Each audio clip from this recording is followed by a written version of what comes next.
All right, so today we're diving into a blueprint for a totally new kind of school system. The idea here is to build something that isn't about churning out factory workers, but instead it's about fostering real, genuine human development. So let's get into how this thing actually works.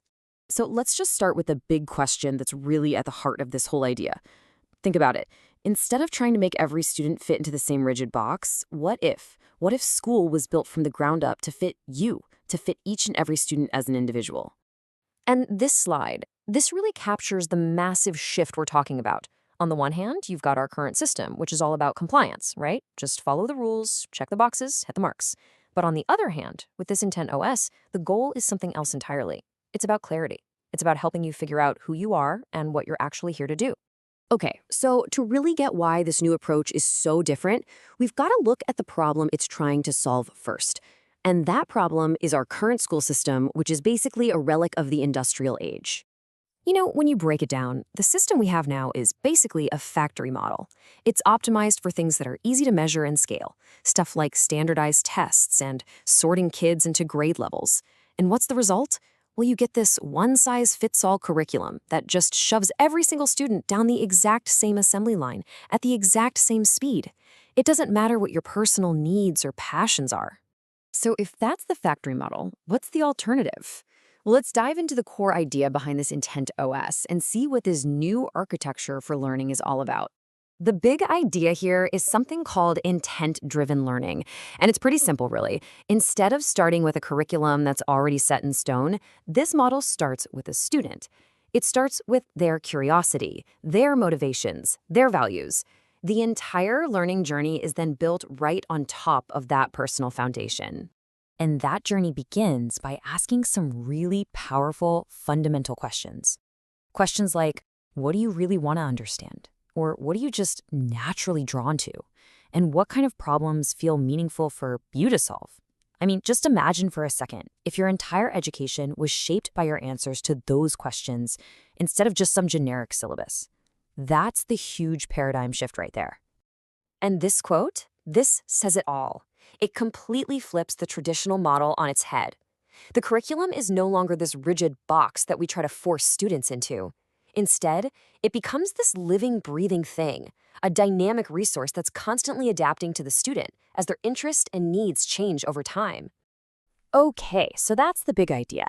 But what does this actually look like for a student, day to day?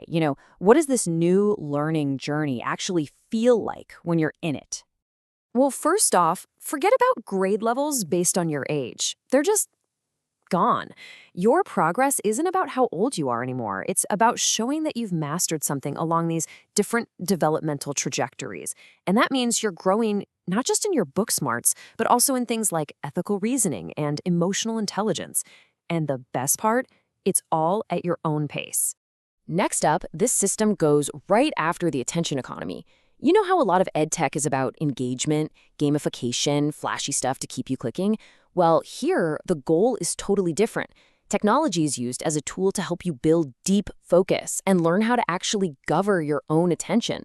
I mean, what a critical skill to have in a world that's constantly trying to distract you. And here's something you definitely don't see in most schools. This model doesn't shy away from the big, messy, human challenges we all face. It actually bakes something called structured existential education right into the core curriculum. We're talking about dedicated time to explore things like how to find meaning, how to navigate loneliness, how to develop your identity, even things like ethical AI literacy and trauma awareness. It's about educating the whole person, not just the part that takes tests. Now, obviously, a change this huge doesn't just impact the students.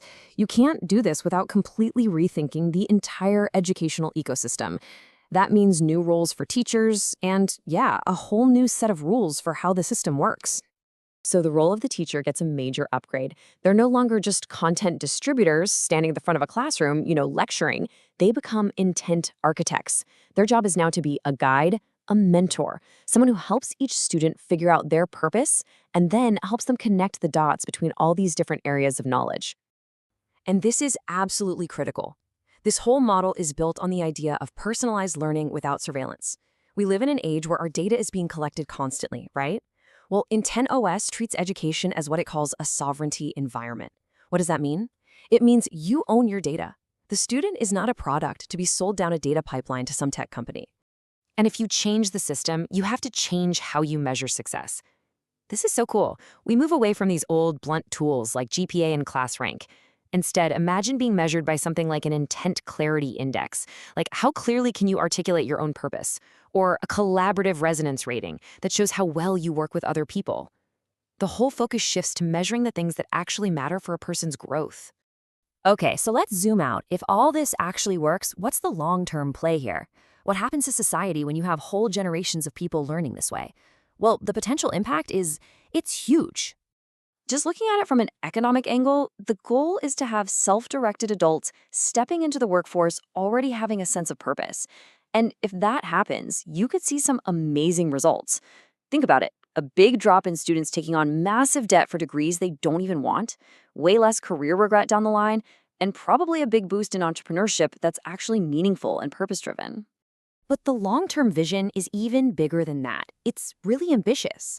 The source suggests that over, say, 30 years, this could create a society where citizens are just naturally more resistant to propaganda, where adults are more comfortable with ambiguity and complexity, where our leaders are trained in systems thinking.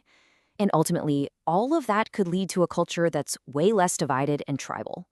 So when you boil it all down, the ultimate vision is to change education from this thing you just finish into a lifelong clarity engine. It becomes this continuous process of figuring out who you are, refining your purpose, and understanding your place in the world. And that really leaves us with one last thought to chew on. If your own education had been like that, if it had been a clarity engine that empowered you right from the start to find your purpose, what would you be building right now? What would you be creating or solving in the world today?